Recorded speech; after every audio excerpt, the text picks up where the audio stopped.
Nick Reiner is no longer waiting for a verdict.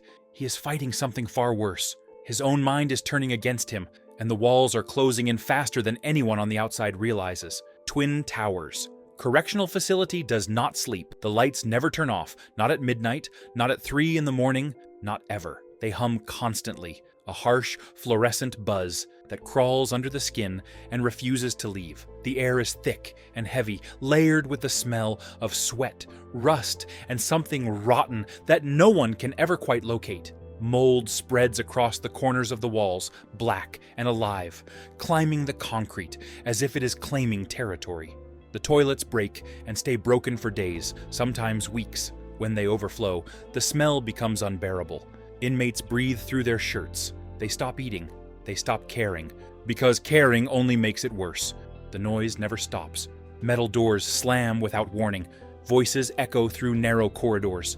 Screams erupt suddenly and disappear just as fast. Footsteps sound too close. Breathing that is not your own fills the darkness. At night, the building groans like it is alive, like it is watching. And inside one of those cells, Nick Reiner sits pressed against the wall, knees pulled to his chest, eyes fixed on nothing.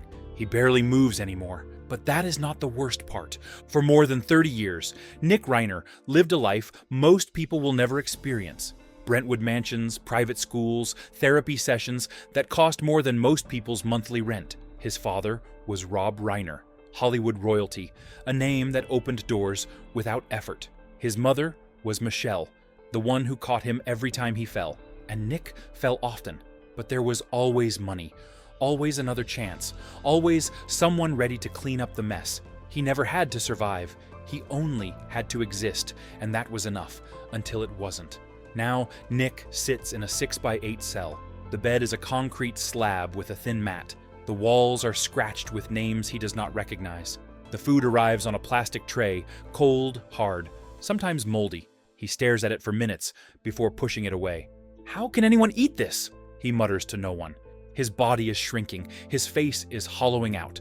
The privilege that once shielded him means nothing here. Prison does not care who you were, it only cares what you are now. And right now, Nick is weak. The screaming started about 3 weeks in, not constant, but sudden, like something inside him snaps without warning. "I didn't do it, it wasn't me." Over and over, his voice hoarse and desperate. Sometimes he slams his hands against the steel door, not in protest, just reaction, as if his body is trying to escape something his mind cannot process. Then, just as suddenly, he stops. Silence. A few minutes pass, and then he laughs. Soft at first, then louder, for no reason at all. The guards no longer intervene. They have seen this before, but what happens next is more disturbing. Nick begins talking to the empty space in front of him. He sits against the wall, staring at a point in the air, whispering, "Mom, don't worry. I'm at home." His voice is gentle, almost childlike. He smiles and nods, as if someone is responding. Then his expression changes. His voice drops, becomes deeper, slower. "Dad is here. Everything is okay now." He is not pretending. He believes it. For those few seconds, Nick Reiner is no longer in prison. He is somewhere else, somewhere safe. And when reality crashes back, the confusion in his eyes is terrifying. He looks around the cell, panicked. Where am I?" His hands shake. His breathing quickens. Then he curls back into the corner, and the cycle begins again. Psychiatric reports will call it identity confusion. But to anyone watching, it looks like a man unraveling in real time. He refers to himself by his parents' names. He switches between voices, between ages. One moment he is a frightened child. The next, he is mimicking his father's tone. He does not remember these episodes, or he pretends not to. When staff try to intervene, he stares at them blankly. "Who are you?" he asks, and they realize he genuinely does not know. In court, Nick wears an anti-self-harm vest, shapeless, with no strings or fasteners, the kind reserved for people the system fears will hurt themselves. That image, standing before a judge in that vest, says more than any psychiatric evaluation ever could. Twin Towers has its own laws. They are not written down, and they are never explained. You learn them by watching, or by breaking them, and if you break them, you pay. Nick does not understand these rules yet. He avoids eye contact. He stays quiet. He keeps to himself, believing that silence will keep him safe. But in prison, silence is not protection. It is a signal.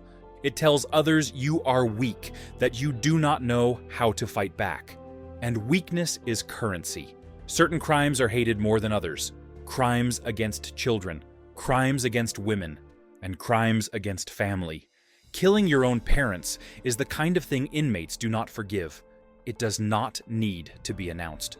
Word spreads fast, and once it does, Nick's name carries weight for all the wrong reasons. He is at the bottom of the hierarchy now. Climbing out requires power, money, or alliances. Nick has none of those things. His size means nothing. 6'3", over 200 pounds, but his body is undisciplined. In prison, people can tell the difference. They watch how you move, how you hold yourself, how you react when someone steps too close.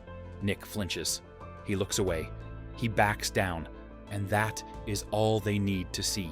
Addiction does not disappear behind bars. If anything, it gets worse. Drugs are still there, easier to obtain than most people think. But the price is different. In prison, addiction is not seen as an illness. It is seen as leverage. Nick has a history, substance abuse, failed rehab, relapse after relapse, and the people inside know it. They watch him closely, waiting for the signs, the restlessness, the sweating, the shaking hands. When those signs appear, they move in. Need something to take the edge off? The offer sounds casual, almost friendly. Nick hesitates, but only for a moment. The pressure is unbearable, and the craving is stronger. So he says yes. The first time is cheap, the second time costs more. By the third time, Nick no longer has money, so they offer another option. Do something for us, and we will cover the cost. It starts small, running errands, passing messages, then it escalates. Standing guard, holding contraband, taking the fall during searches. Each task earns him just enough to survive another day. But the debt never disappears. It grows. And soon, Nick is no longer a person. He becomes a tool, a disposable asset in a system that does not care whether he survives. The bars are not what keep him trapped. The guards are not either. The need itself becomes the chain. And in prison, debts must be paid, one way or another. Nick's defense team is building an insanity plea. Mental illness, medication changes, substance abuse. If the court accepts it, Nick will not walk free. He will be sent to a forensic psychiatric hospital, a place where doors lock from the outside, where medication is forced, where time loses meaning. People think insanity pleas are an escape. They are not. They are just a different kind of prison. Decades pass in those places. 20 years, 30 years, maybe more. You leave only when doctors decide you are no longer a threat. And that decision rarely comes. The other option is worse. A life sentence for 2 counts of first-degree murder. A transfer to a maximum security state prison. Smaller cells, longer lockdowns, minimal contact with the outside world. There, the inmates are not waiting for trial. They are lifers, men with nothing left to lose. Men who view someone like Nick as entertainment. Isolation will not mean safety. It will mean being alone with his own mind. Both paths lead to the same place. A slow erasure of identity. No redemption, no clean ending. Only different versions of punishment. Nick Reiner is no longer the boy who grew up in Brentwood. He is a name on a court docket, a case number in a system that processes thousands, just like him. But unlike most, his collapse is happening in front of the world. Every scream, every breakdown, every moment of confusion. Some people watch with sympathy, others with disgust. But most are left with the same question. Is this justice? Or is it cruelty disguised as consequence? What happens when punishment continues after the mind has already broken? Who is really being punished? The man in the cell or the memory of who he used to be? Prison does not care about those questions. It only cares about time, and time inside places like Twin Towers moves slower than anywhere else. Every hour feels the same. Every day is a copy of the one before, until eventually you stop counting, you stop hoping, you simply exist. And for Nick Reiner, that existence has already begun. The question is no longer whether he will survive, but whether survival in a place like that even matters.